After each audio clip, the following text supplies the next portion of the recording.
Pro Football Hall of Famer Warren Sapp was arrested along with two exotic dancers. The dancers claimed that Sapp had an argument with them about payment and ended up throwing them to the ground. The incident took place at a bar in a Phoenix hotel, where Sapp was chatting with the two women, both of whom worked as strippers in Las Vegas.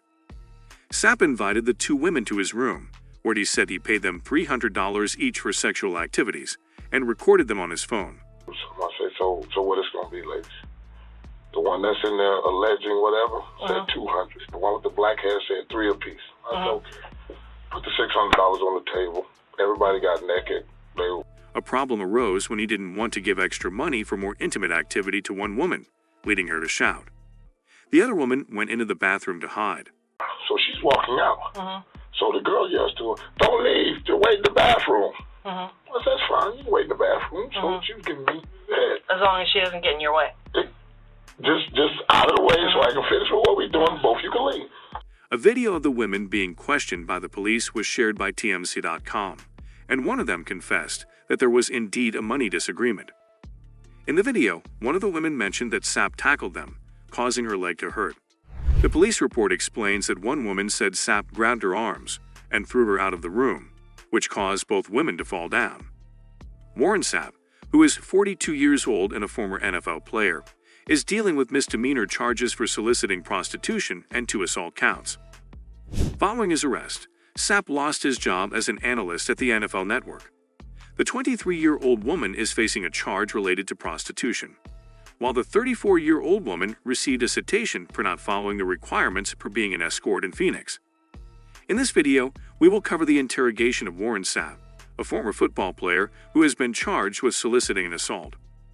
At the start of the interrogation, he expresses his confusion and apologizes for not knowing the officer. He mentions he was at home earlier and is catching up on recent events. The officer reads Sapp his rights, highlighting his right to remain silent, the use of his statements in court. You have the right to remain silent. Anything you say can be used against you in a court of law. You have the right to the presence of an attorney to assist you prior to questioning and to be with you during questioning if you so desire. If you cannot afford an attorney, you have the right to have an attorney appointed for you prior to questioning. Do you understand each of these rights? The option of having an attorney present, and the right to a court-appointed attorney if he can't afford one. Sapp acknowledges understanding these rights. The officer then outlines the allegations. Sapp met 2 young women at a hotel bar, took them to his room, and paid them $300 each. However, Sapp interrupts to clarify that there was no dancing involved. Given his fame, it's surprising that Sapp hasn't reached out to his lawyer. He doesn't appear to be attempting to deny the accusations against him. When asked if he recalls the names the women provided, he acknowledges that he does. The interviewer clarifies the details of the encounter. Sapp explains that the situation unfolded as follows. He agreed to pay $600 in total for the women to perform sexual acts. While the women undressed, he took pictures of them. One woman engaged with him while the other sat on top of him. The second woman asked for intercourse, but he told her not to worry about it. He captured the acts on video. One woman left the room while the other waited in the bathroom. Sapp indicates that he continued recording the acts.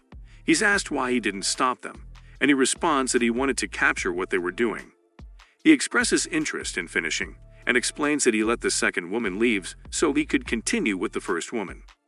In this part, Sapp describes the situation further. He explains that after the encounter, one of the women asked for an extra tip, even though he had already paid them. "Oh, you gotta give me a tip."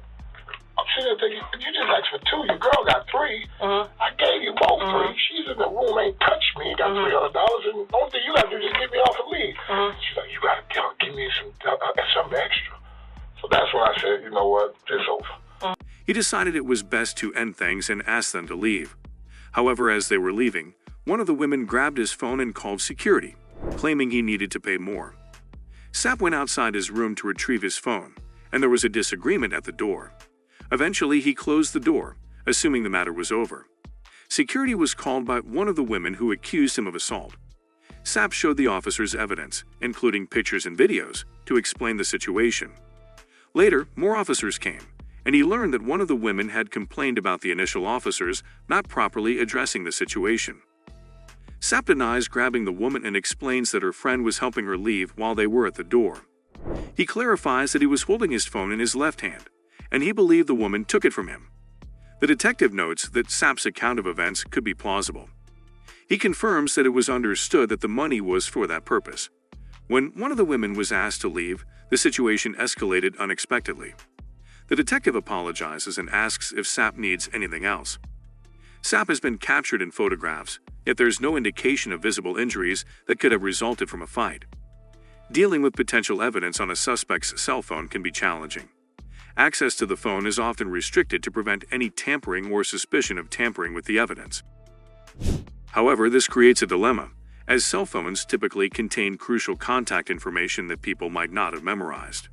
Occasionally, law enforcement may agree to access the phone to find a specific number, but this assistance isn't guaranteed in every situation. Sapp is asked to remove his belongings and is informed of the new policy, where individuals soliciting prostitution will be arrested and booked.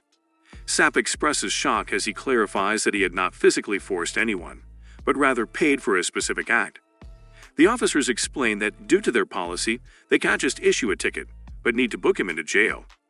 Sapp is concerned about spending the night in jail, but the officers reassure him that he might see a judge that day.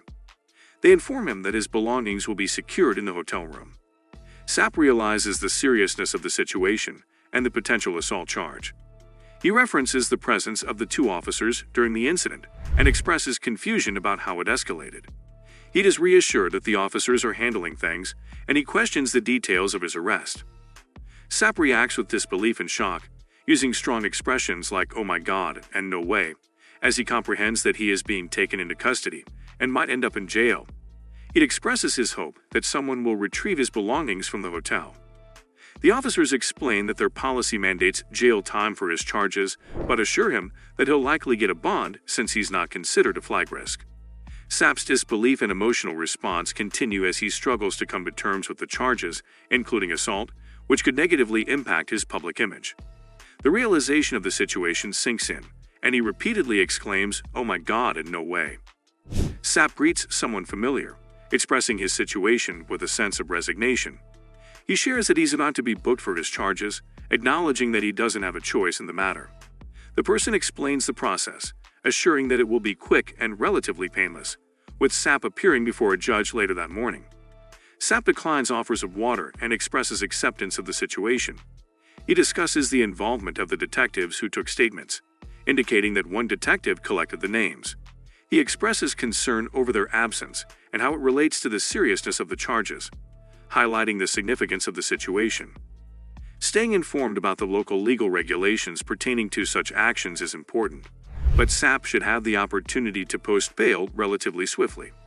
It's expected that he won't need to spend an extended period of time in a holding cell. Just to clarify, the charge of assault isn't even under consideration, as the woman told the initial officers. Sapp refers to the officers who initially responded and explains that one of them has a distinct feature on his face. Sapp observes that they might have good intentions, but the woman's account seems to be influencing their thoughts. The officers' divided focus on the situation, and their different reactions become evident. Sapp implies that one officer might have heard the woman's story previously. He expresses his intention to verify this information. When Sapp was informed of his rights, he should have recognized the gravity of the matter. Given the assault allegations, an inquiry will be necessary. Depending on the available evidence, establishing his guilt or innocence might prove challenging. Sapp is alone as his paperwork gets processed, and he remains stunned by how swiftly his life has changed. Officer Dallas arrives and informs him about the situation. Both girls involved have bruises from the scuffle that occurred in the hotel room. Sapp is informed that he'll have to go through internal affairs due to his public status, but likely make it to the 4:30 docket for his bond hearing. The bond has been set at $1,500 for the assault and prostitution charges. Sapp's contact person is mentioned, and his belongings are secured in the hotel room. Sapp ultimately agrees to a plea deal, avoiding jail time. He's required to complete 2 counseling programs, one for solicitation diversion and the other for anger management. He's also obligated to pay restitution to the women involved. The first woman receives $150, while the second woman receives $1,171.24. In the end, Warren Sapp's arrest and interrogation offered a glimpse into the legal complexities surrounding public figures. If you found this overview informative, please subscribe, like it, and stay tuned for more insightful content. Don't hesitate to share this video to spark discussions about legal matters. Thank you for watching.